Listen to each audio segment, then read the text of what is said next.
Malta jeħtieġ tisħiħ fl-edukazzjoni u impjiegi li joffru xogħol ta' kwalità. Hekk stqarr il-kap tal-Partit Nazzjonalista Bernard Grech f'artiklu ppubblikat fil-Gazzetta Malta Today fejn taħarsa lejn is-sitwazzjoni kurrenti f'pajjiżna.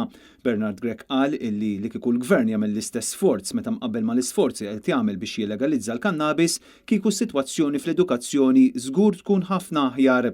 U fakkar fis-survey tal-EY illi indika kif fl-aħħar 5 snin Malta naqset b'50% fl-attrazzjoni tagħha l-investiment barrani.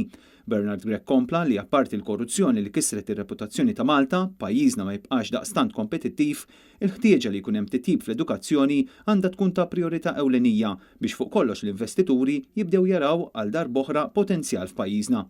Huwa kiteb li jeħtieġ anke reviżjoni fil-kurrikulu fil-mod kif anke jsir it-tagħlim filwaqt li nagħtu wkoll importanza lil lat ta' suġġetti li fl-aħħar snin ingħataw bis-sieq. Bernard Grech elenka il-fatt li bħalissa fuq dawn is-setturi hemm bozza ħamra tixel u ilha tixel għal numru ta' snin mingħajr ħadd ma indirizza l-isfidi illi laqtu lil dawk kollha involuti f'dawn l-oqsma.